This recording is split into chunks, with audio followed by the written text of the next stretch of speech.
Hello, everyone. Hello. Hi. Uh, hi. So we're here. My name is Scott. I am co-CEO and co-founder of Flawless. And Danny here. I'm Danny Hollingsworth. I am the Director of Product Marketing at Avid for all of our post-production solutions. So everything from Media Composer to Nexus and also now Avid Content Core as well. Very good, very good. And we're here to talk about Avid extensions, which have just unleashed the power of Flawless Deep Editor. It's something we've been working on, Flawless and I've been working on together for quite some time.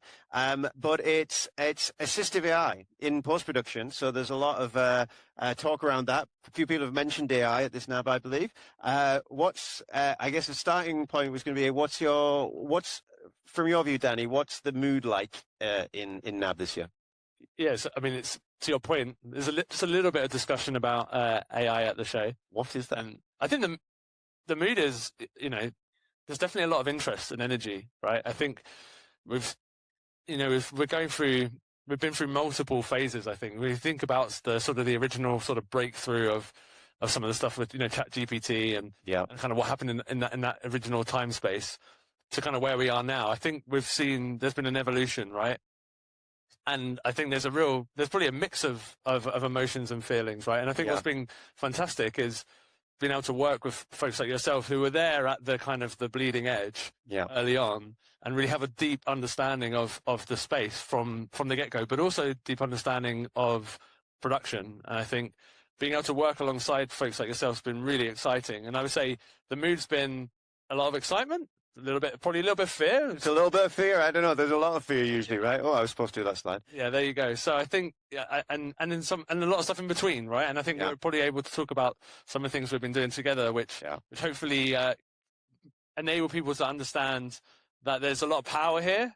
Yeah. There's also a lot of control and a lot of thought around doing this in the right way as well. So I think and I think I think this. Okay, so this is a slide that's kind of fundamental to Flawless, and it's fundamental to the tool that's been built there. And it's really this distinction of AI. I think a big thing that we've experienced has been this misunderstanding of what AI really is and what it isn't. And I think there's a big split on the idea that generative AI is very dangerous and keeps scaring a lot of people, rightly so, I would say, because it's really about replacing creativity. It's often just stealing from unlicensed data sets. It's doing a lot of things that are very harmful to our industry. And at Flawless, from a conception, where we kind of were founded from filmmakers. I'm a filmmaker director myself, and really we want the artistic endeavor to flourish and to grow, and we want to grow our industry and grow production. And generative AI typically is doing the opposite. It's kind of destroying production, and we should be scared of that. And I think we should be against that. But that is not what we've been building. It's not what the partnership with this is. With Avid and with Flawless, it's assistive AI, and assistive AI is really. It's more about amplifying. It's about modifying. It's a tool rather than creating something or stealing something. And that's been our principle from day one. Yeah, it's great. And I think that the approach that Flawless have taken has really helped us, because Avid is known for being in the post production space, right? And not just any part of the post production space, the high end, right? We talk about almost 90% of the nominees and also the winners of the Oscars were cut on Media Composer, right? So we're talking about people who are putting not just their livelihood in their hands, but entire businesses, right? Yeah. So it's been great to kind of Avid has got all of that knowledge in that space, but to work with a partner like yourselves that have both the knowledge in the production space, but also the knowledge in the AI space has been incredible. So. Yeah, and then to you guys, I'd say as a love fest. So as a filmmaker, I'll say I started my first film, I think, on Steenbeck, and then went to tape, and then went to insert tape. And I remember the first time I ever used Avid, it completely blew my mind because it changed how I made films. It was absolutely. Yeah, and I've made many films and many TV shows and always used Avid. I absolutely love Avid as a tool, and I think what this extension is doing and what Flawless Deep Edit is doing is the start of the next generation of Avid. So the next generation of Avid. To be fair, it's a new form of filmmaking we're stepping into, a new tool. So it's very exciting. I think you touched on a good point as well, because I think if you go back to that time in your mind, if you can, I won't say how long ago that was. So many, yes, but there was a lot of fear in the industry at that time, right? Right, yeah, it was there. Yeah, actually, yeah, tell us that, because that's going back almost 40 years now, right? Yeah, right. So, I mean, I won't say if I was there or not, but you know, there was a lot of fear around what are these new kind of computer-based tools going to do, right? Like, is the editor going to exist anymore? Well, guess what? There was like more editors than there's ever been since that point, right? So the idea that the technology is going to kind of replace everything, I think is not necessarily the right approach, right? And what we found is historically that's not been the case, right? And I think we're at a really interesting point where stuff is moving rapidly, and I think the speed is probably what is finding. But actually, there's a lot of folks doing this in a way where, to your point, we talk about assistive, right? I think what the industry is really looking for is practical implementations of AI, and actually enabling us to do it quicker, on budget, and actually sometimes, in what we're going to see with Flawless, is doing it better as well, right? Yeah, and I think that's the heart of it, right? Like making tools where we can make films and television shows better. That's the whole idea. Shall I show you 30 seconds? Because everyone's probably thinking, what is this thing you're talking about? So let me see if this is going on. It's a taster. This. Now we're stuck on this stupid tower in the middle of nowhere. And I don't blame you, and now we're stuck on this stupid freaking tower in the middle of freaking nowhere. This brand new technology is really going to change the way people film. Consent request, go ahead and click in it to review it. The best thing is we as artists get to keep control. Sounds good to me. Thumbs up? Thumbs up. A lot of creative talent are encouraged by seeing companies like Flawless adopt this type of approach. There's a magic with your horror. It's remarkable. It's still the actor's performance, and that's the key part. We can go from our small country to the whole world. It's a game changer. It's a total game changer. It's very exciting. It's very good. So that, yeah, it kind of gives you a flavor, and I think I agree with him. It is a game changer. I think these technologies are game changers on how we work. And I think the way that I look at it, and I think the way that Flawless looks at this is, these are tools that are going to make us more productive, and they're going to make better material, and they're going to give us more creative freedom to make better material. I think, you guys had I think, was it Kevin did a demo of the tool at the Avid stand on Sunday there, and showed how it affects a scene and the possibilities of a scene, of what you can do with it. And it's remarkable when you look at what you can do by being able to edit more deeply, hence Deep Editor. And it's pretty, it's pretty amazing, really. And I think, but I do think I don't know if you've experienced this, but I think a lot of people, when they see the tool, they're kind of scared and excited at the same time, because it's this new area, and it's understandable to be scared because it's something new and you don't know. But I think that's why you've got to do these things properly. You've got to build them into the real workflows, the right tools, the tools we use. And that's why Avid's so important to this, I think, because it's always, Yeah, I think you've shown a little bit of what the tool set is able to do, and I'll let you talk more about the capabilities. But I think from the Avid perspective here is, I think what we're really trying to enable is a couple of things. I think you'll see that there's been a real shift towards being really open, right? And the type of integration that we've been able to do would have been almost impossible just a few years ago.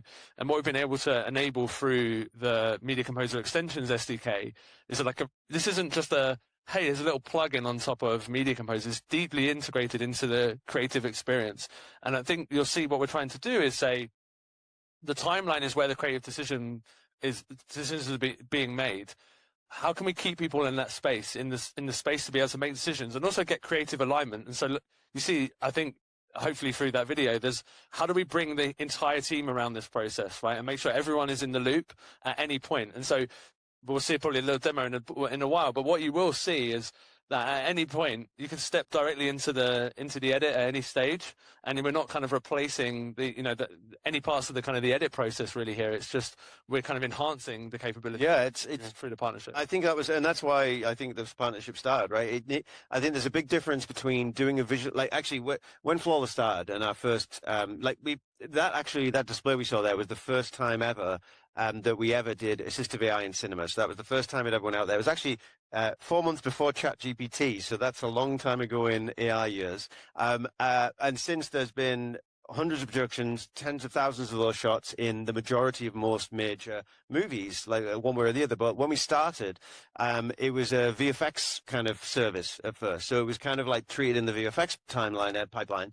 And so the decisions have been made at that point. And to your point, Danny, like the big difference is, especially as a director and as editor, you're making the creative decisions there in Avid, and you need the tool set and that flow of the tool set to make those choices to see what's right. And it's a very different thing having a tool, a creative tool that's within the editorial that kind of opens out these options, because there's so much more you can do with it. And that's what's exciting about having it in Avid. Yeah, and I think that's a really good point. When we first started the conversation, is the tool was incredibly powerful, but it was, hey, it's this traditional handoff, right? It's like we have to leave the story process, the creative space. We go to this amazing application, but suddenly we're kind of broken the decision-making process, and we kind of have to wait. We wait, we get some stuff, we then have to manually bring all of that piece back in. Then we look at it and go, doesn't quite work in kind of context of the shots around it, because some stuff's changed in the edit. Okay, let's go back out again. And all that does is just slow that whole process down. So even though we had some incredible capability, I think that we've been talking about kind of power meets precision. Like Media Composer is the precision cutting tool. And now we can power it with folks like yourselves in Flawless to kind of take it to the next level and enable people to stay in that space. Because what we've seen is even the most complex pipelines, right, where there is multiple tools all interacting. And let's be honest, like that's where post-production is right now. There's lots and lots of tools in the mix, and everyone's got kind of a unique pipeline.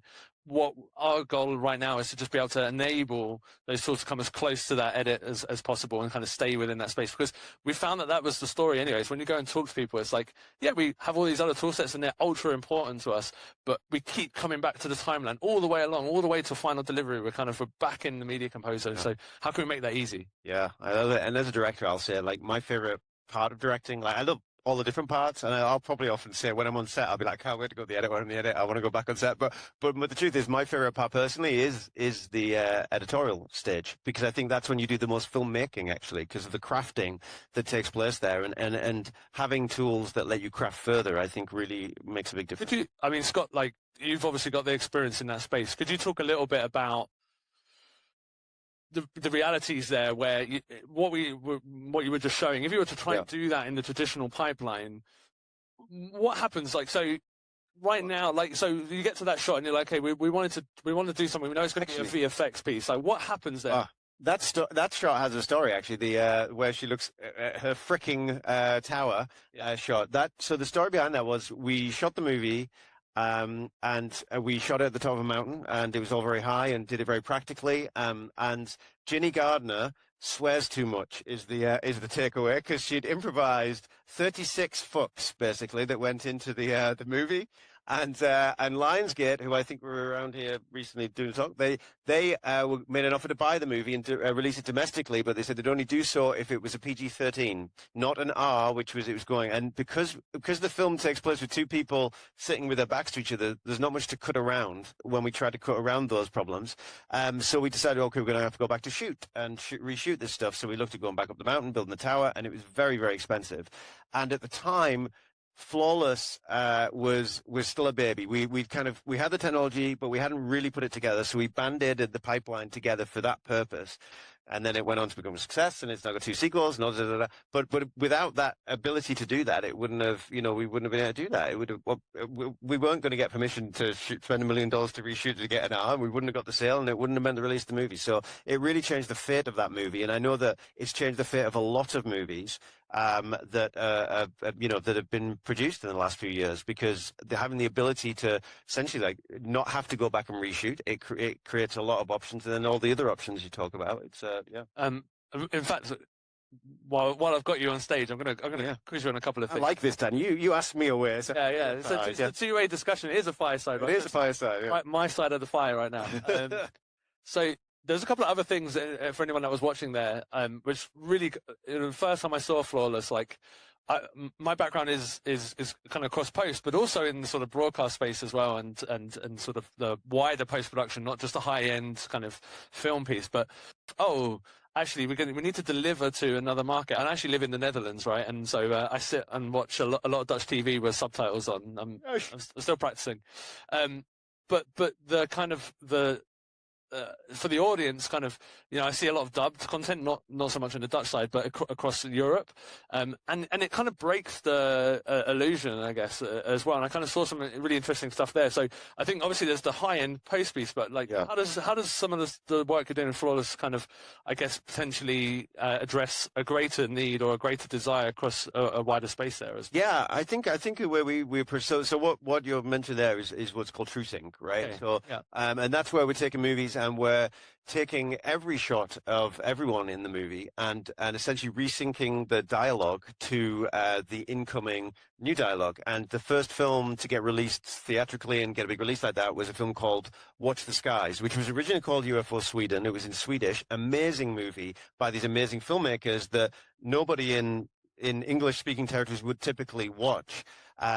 Certainly a very small audience typically, and that movie was the first one to go out, and now it's been done on many things, and it's scaling out with the studios. But as these assistive technologies really making a positive difference, I would really point to that. Like that movie itself, we got data from the streaming company that put that out, and the difference in viewers was 25 times more minutes consumed of the visually dubbed version versus the normally dubbed version. So it's massive increase of audience reach. So many people got to see that amazing movie. It's going to be the same with TV shows across the world. And what's going to happen there, I believe, is that global culture stories, you're going to get a lot more of them, and you're going to be able to step into them in an immersive, empathetic way. And I think that's going to be good for the world, frankly, right? So I think it's good for that, and I think that's what we're going to see more of in the coming years. And it's another reason why, again, assistive AI, it's something that I think we all need to get around this thing, because I think a technology that's going to make a really positive difference, we should grasp fast and run with and understand that difference. And I think our industry's in need of that. It really could do with that. And so I think that these users and other users that are going to roll out, I think as our relationship grows, we're going to have more tooling. We're going to have more of these things that are built as tools for filmmakers. And it's quite an exciting moment in that way. Should we press? Should we look at this thing that's been built? Show it. Yeah, this is the show and tell. This is the Avid, Flawless thing. In 1987, I set out to build a company that would deliver a new way of editing. We've done it. It's called the Avid One Media Composer. I'd like to show you the system right now. For decades, Media Composer has been where stories take shape, the trusted heart of your edit. Now, Avid and Flawless bring Assistive AI as an extension in Avid Media Composer. We're proud to announce that Deep Editor is now available in Media Composer to make your creative editorial faster, smarter, and always true to your vision. We're on to something big here. We believe technology should serve artists, not replace them. Just watch. Harness the power of cinema-grade AI. This is brilliant. That is built to honor the art, the artist, and the ethics of the entertainment industry itself. That's exactly how we make movies. Every editor knows the dilemma. The line needs to change, but cutting away from the performance isn't an option. We are doing this alone. With Avid's seamless Deep Editor integration, you simply need new ADR that matches the length of your existing shot. At least you won't have to hear him swear every 2 seconds. Lay it in under your original shot, mark your in and out points, load your source and new ADR,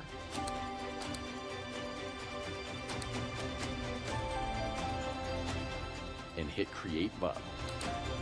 Deep Editor handles the heavy lifting, returning a VUB straight to your bin for seamless playback. Your line of dialogue has now been visually dubbed from this We are doing this alone. to this. At least you won't have to hear him swear every 2 seconds. This revolution is that simple. What are you doing? And not only can you add new dialogue from ADR, but you can easily transfer performances from any take Underage but can't. to another. Underage but can't. Need to remove a swear word from a scene?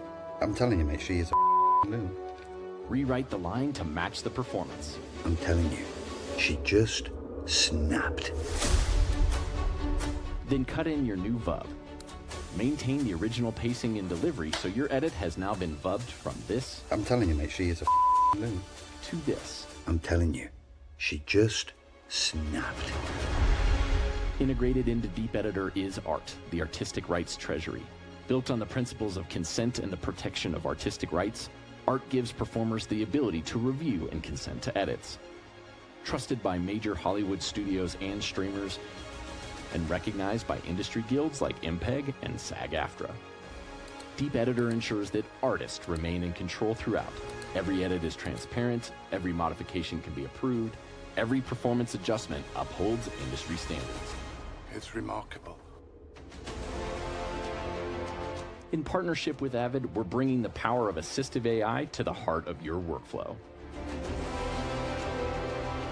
Deep Editor lets you move faster, edit smarter, and create without compromise.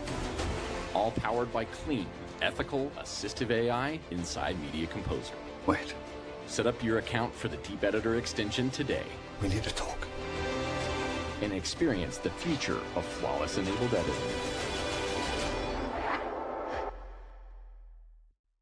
Exciting. Where do we start? I guess so. What you just saw is obviously the Media Composer extension for Flawless, and I think hopefully, I think it did it really well. Is just kind of point out that this is all in that iterative process, and I think that's the other thing. It's just we sort of touched on it a little bit, but the idea is you don't go away, come back and look at it and go, oh, it's wrong. It's like you can, keep iterating in that space, right? And I think there's multiple levels of like quality that you guys are able to deliver as well, right? So you're able to do stuff really rapidly. And then when you're ready, kind of go into like, let's go do the pixel perfect stuff at the right time. Like the finishing side. And actually one of the big things that just came out with this release was Vizime editing, because what we found in the first stage of release was the controls were almost like too detailed. Do you remember? Like they would go back and any adjustments would be at blend shape levels. So this was what we found. It needed to be abstracted more to a natural level of Vizime. So being able to quickly edit Vizimes and quickly like modify and refine like that is super powerful, and it's exciting that that's kind of coming out. It just makes it much quicker, like you said, to go around, iterate, and get what you need fast. So. There was two things that sort of jumped out to me. So I can think the power of the tool is clear, right?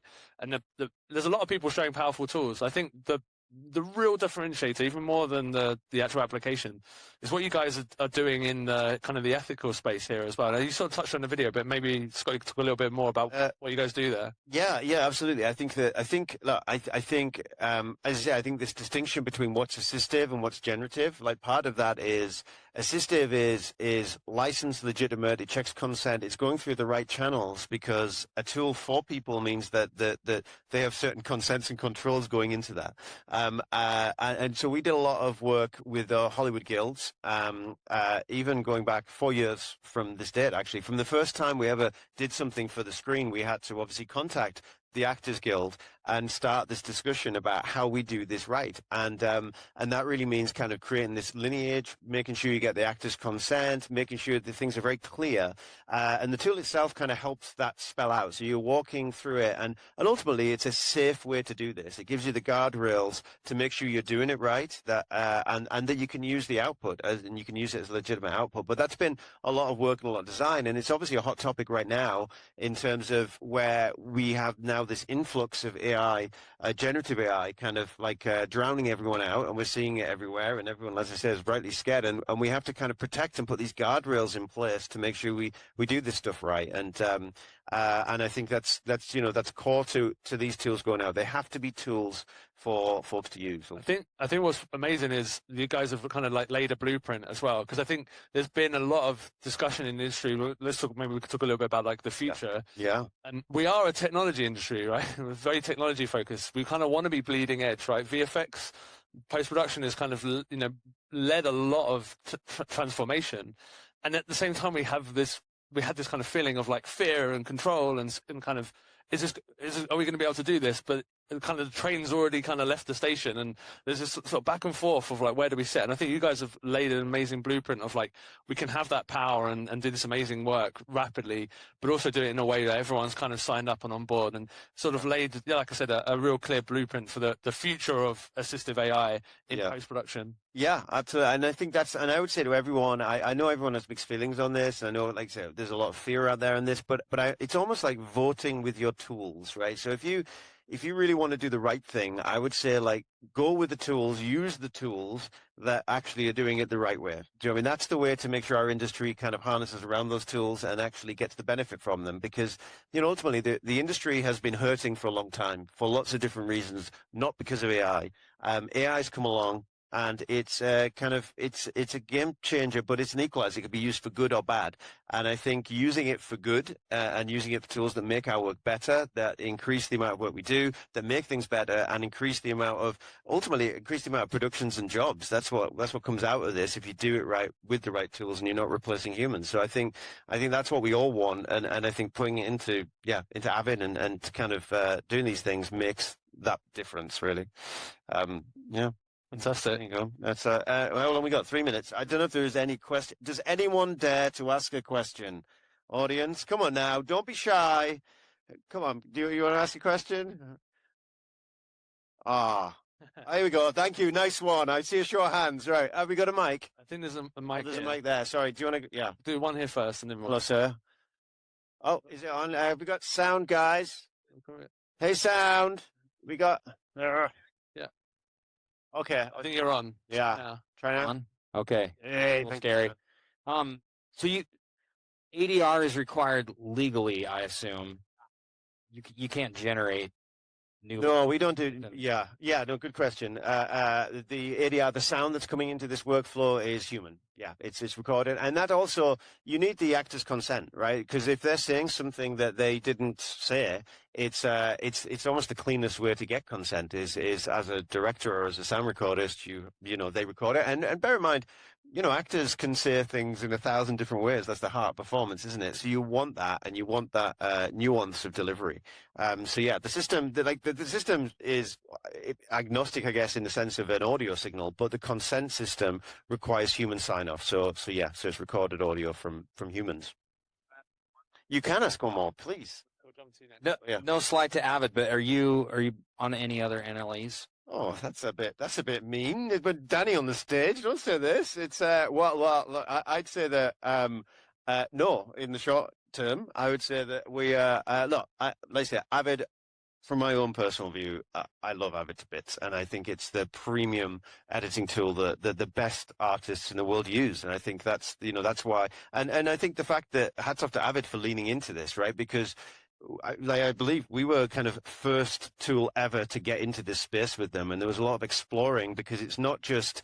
Danny says it's not just putting a tool in there. You're talking about pulling media from pipelines and lineage and things like this and being able to kind of track it through to post and everything. There's a lot of complexity that sits below the kind of platform line.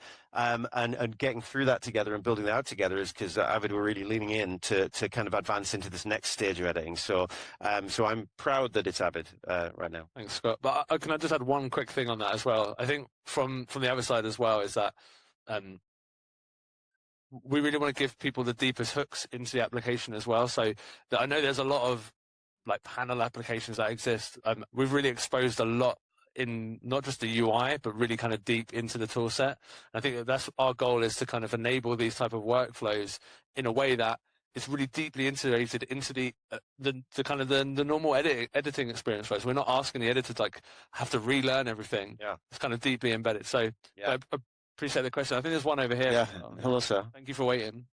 Can we get this second mic up? And thank you for walking. My name is David. I'm a David. AI founder based in the Bay Area. My question is for both Scott and Danny. As we know, the multi-model, large language model, audio model, video model, coding agents, that's going to be more integrated. They're going to helping assist the AI for our production. That's the trend, right? The second assumption is now it's so competitive. So many models, they're open and not open. So my question is, so for both for Flawless or for Avid, what kind of models you guys use behind that. That's really the intelligence to make your product or serving your customers more agile, more smarter, and also cheaper, and also, of course, compliant and stable, which is very important. Thank you. Thank you so much. You can answer separately. Yeah. I've got to let go first because I think we want to talk about your models and your technology first, and then I'll give you kind of the Avid view. Let's talk about my models. Let's do this. No, it's a really good question. Look, I know, I'll tell you that Flawless, we realized that obviously the training data that sits behind a model is very, very important for lots of different reasons, right? It has to be exceptionally high quality. If you're doing an industry level model, it needs to be industry level data.